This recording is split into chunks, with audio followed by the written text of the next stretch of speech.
Hello, you wonderful people, and welcome to another episode of SuperFantaFi. This being a show where I talk about TV shows of the supernatural, fantasy, and/or science fictional genre. For today's episode, I'm gonna talk about Jentry Chau versus the Underworld, Season 1, Episode 5. Great episode. A lot of really interesting things went down in this episode, so let's break it down. So I love this narrative of what we're following both Kit and Michael, and they're both kind of stuck between that who you want to be versus who you are type of situation. Kit's situation at home is really interesting. His parents, they remind me of Invader Zim. Like, it makes me think of, like, Zim's fake parents. I kind of got that vibe. I'm so curious, like, are they... I was about to say, because it doesn't seem like they're demons wearing human skin like he is. Makes you wonder, was there ever a Kit? Or was that just like there was never a person whose skin you're taking? You're just like, this is just some made up human. I wonder if the same things for like, because Mr. Chang, like, it seems like his parents are on like NPC loop. They're just automated. They do respond to you and they have some consciousness to some extent. But Mr. Chang, like when he wants to talk directly to Kit, he possesses them. So I'm like, I don't know if that's like his power puppeteering them on autopilot and he can just jump in whenever he wants to. But yeah, like Kit's whole thing is he's meant to get close to Jentry and steal her powers. And the reason he's doing all this is because he wants to have a soul. And it's like, right, that's what you want. And it's like, I can get you one. You just have to get me Gentry's powers. And it's like, you're not just gonna, like, you know, Kit's like, right, she's falling in the palm of my hand. Just give me. He's like, no, you got to the end of the day to make this happen. So then on the other side of things, you have Michael, who, you know, wants to try out for band practice. I think that's interesting that Jentry let him know that. But I guess like Michael's always had an interest. Like maybe Gentry's basing that off of when they were younger. She was like, oh, you were always interested in music and stuff like that. But his parents are pushing him towards football. It's like, oh, you can have a hobby of music. But it's like, no, what you really want to focus on is football. Is like, right, you'll get to a good college, you'll have a good career. And so Michael's stuck between what his parents as well as other people want for him, and he feels like he doesn't really have anyone to talk to. He doesn't even feel like he has Stella to talk to, because even Stella's got it mapped out of like, oh, like, cool, you're going to like, I have this 5-year plan. And for him, it's this hard thing. Like, he has a hard time saying no to people because he doesn't want to let them down, which I totally get it. You know, a fellow Michael who has a hard time saying no. And that's just, you know, and that's something you struggle with, especially at a young age, just kind of being like no to people, where you're just kind of like, you know, because does Michael fully know what he wants? No, but high school is the time to start figuring out. I mean, then other people make the argument, well, college is where you really, really start figuring it out. But it's like, yeah, like, he's stuck between not wanting to disappoint people, especially his parents, because maybe he feels an obligation because it's like, I need to see this through, because maybe him playing football is what made his family like have something to grasp onto after they lost everything 8 years ago. He said like, right, there was like irreplaceable stuff that his family lost because of the fires and stuff. So I'm curious if like maybe backing him as like a football player, he feels like indebted to his parents. I mean, everyone does, because like your parents give you everything, you want to do right by them, but it's also about doing right by yourself and what you feel. But he just feels, like I said, he feels obligated to do so much stuff. And I think he just feels, I guess, silly wanting to be the guy that wants to play music. So both him and Kit, both potential love interest for Jentry, are both get pep talks from her about that. You know, Kit is kind of worried that Jentry won't like him for who he is, but it's like, no, like, you know, because they end up having that conversation later on when they're cutting up the frog, which I love that. The moment he's like, oh, it looks more like a Neji, I was like, well, the only Neji I think about is Neji Hyuga from Naruto. And then immediately Gentry's like, oh, he's more of a Sasuke to me. I was like, fuck you, it is Naruto. Wow, nice dropping of like Naruto names. But you know, Kit's coming from a perspective, he's like, yeah, like souls are only human things. So he's like, yeah, Neji over here doesn't have one, but for Gentry, it's like, no, I believe Sasuke does have a soul. The fact is, she's like, a soul is a matter of what you choose to do. Like, that's what it's kind of like. The decisions that you made inform whether or not you have a soul. And I thought that was kind of beautiful, that it's like, it's your actions and the decisions that determine whether or not you have a soul. And the fact is, Kit is here contemplating that means maybe there's something there, some semblance of a soul that you've never recognized or realized. Because for him, it's like, because his parents and Mr. Chang were kind of poking at him, because it's like, right, you want to, get used to being human, but you're not human. You'll never be human. You'll never have a soul. But it's like, yeah, like, it's like you might be playing this role of the human, and you just, it's kind of a double-edged sword of like, this is all that you want, but it feels like it will never be that. It's something that will always be out of your grasp.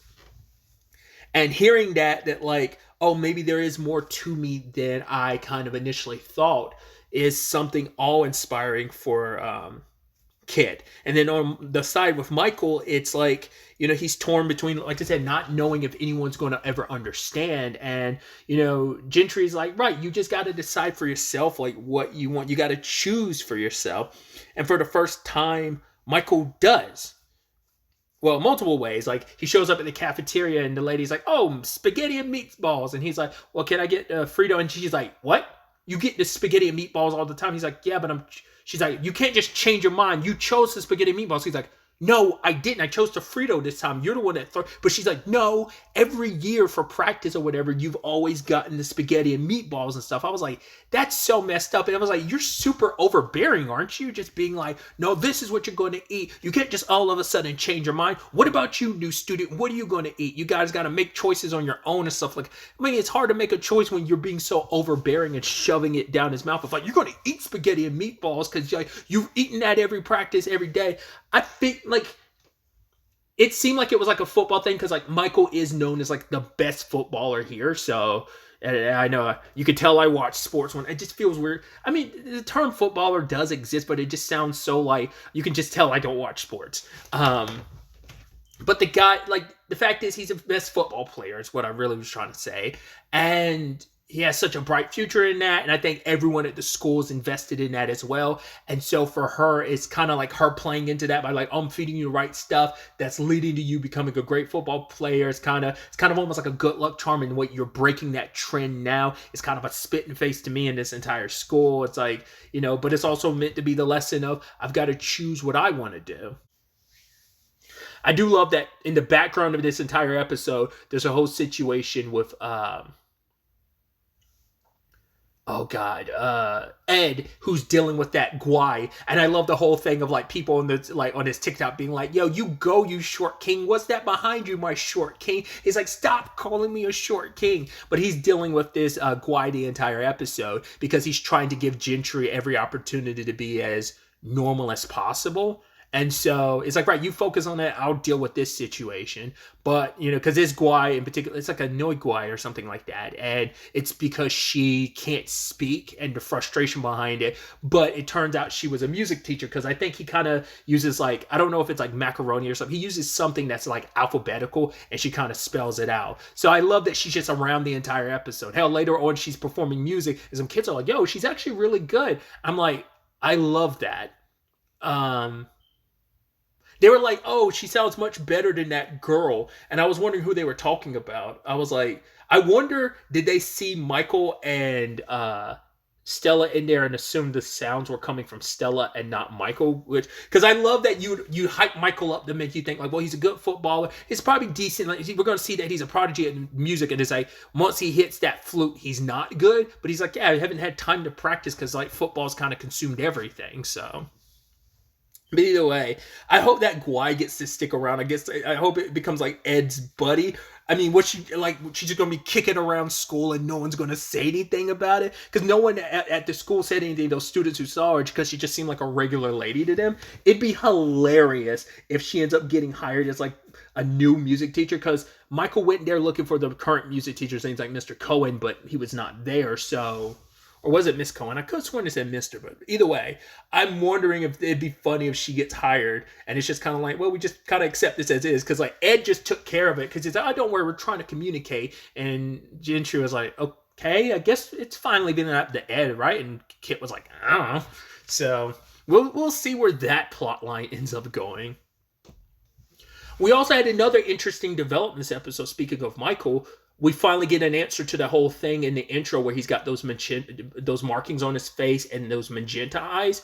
He has he has clairvoyancy. I was like, interesting. Because once again, at the time, I thought that was like, oh, is that a Mr. Chang thing? But then, like I said, like looking in the intro finally and paying attention, like, oh, Mr. Chang's behind Kit because we find out he's a demon. He's also not Mr. Chang like I was wondering if he was. Because it felt like that'd be something Mr. Chang would handle on his own. But I did throw out like, well, he's probably just some other demon. So I'm curious to see what he fully get a look at what he looks like. I think it's interesting too because Chang keeps calling him painted skin.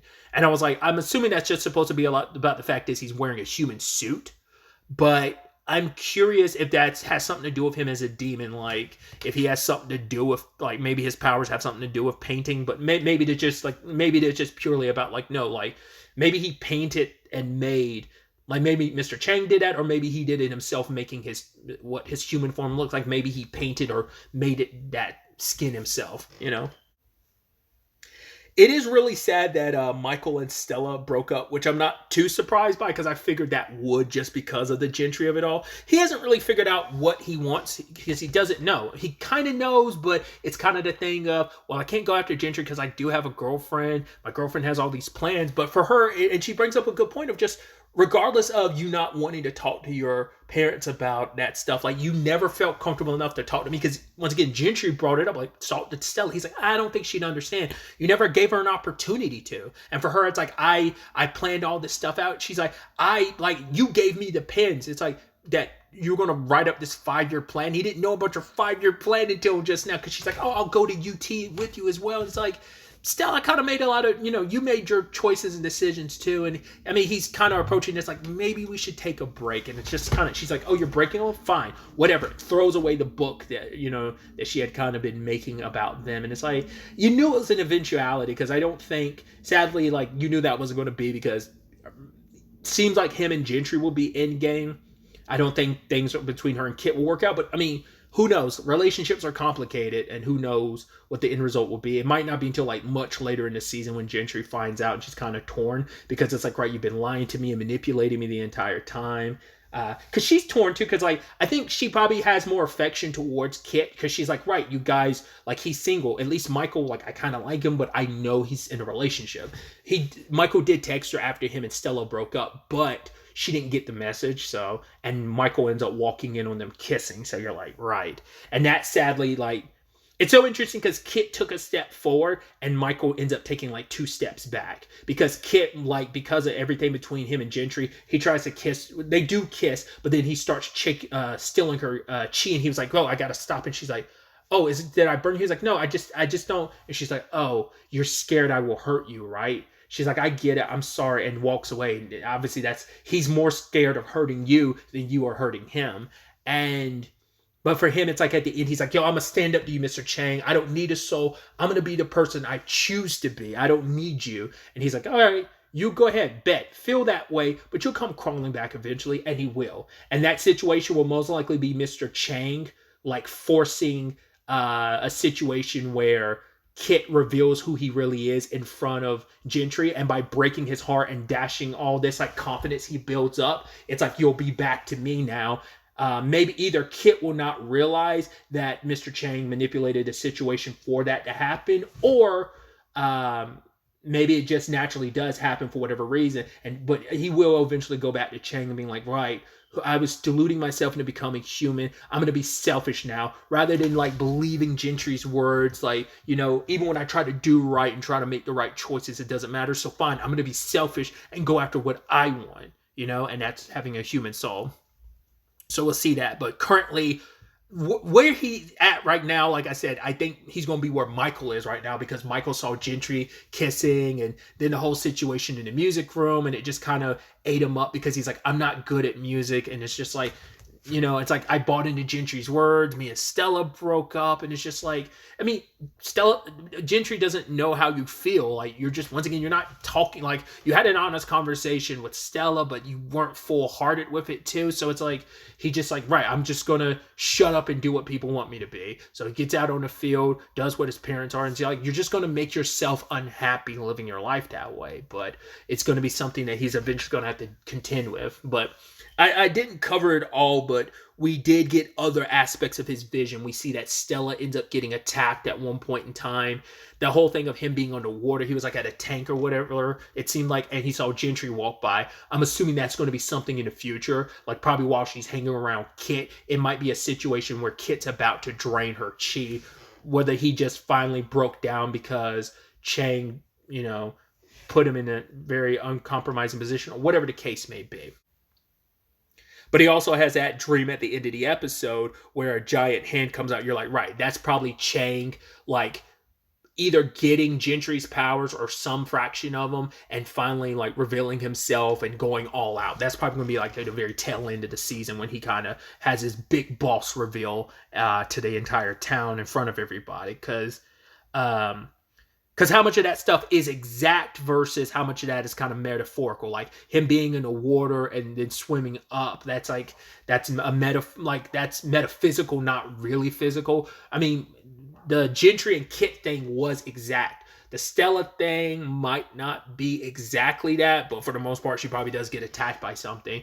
But like, what my point being is, Michael being out there on the field when that happens, like, does that actually happen? Or once again, is it just a manifestation of his powers? That was a surprise, because I like I said, my initial thoughts were it's like, oh, it's a demon thing, he gets possessed or something. But no, it seems like there's powers that run in his family. So another connection between him and Gentry eventually, where it's like, right, she has these uncontrollable powers, which there's more to them than just her firepower. But now we see that Michael has something going on with his situation. So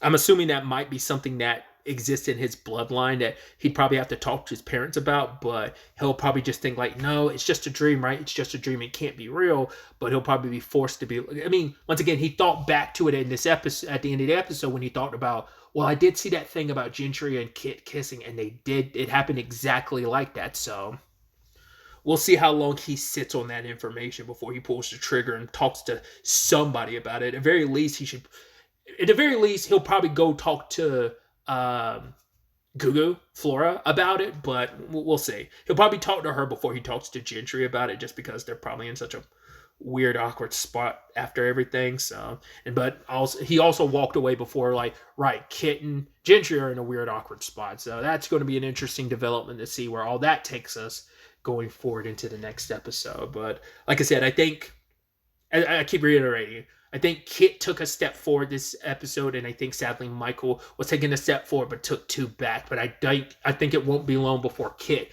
backtracks, sadly, too, just because of manipulative circumstances or just stuff out. Once again, maybe Mr. Chang doesn't directly involve himself, but something's going to happen to make him backpedal a little bit. But we will ultimately have to wait and see. But really, that's all I wanted to talk about. Till the next time we meet, be happy, be safe, live life to the fullest, and enjoy it. Good day and goodbye.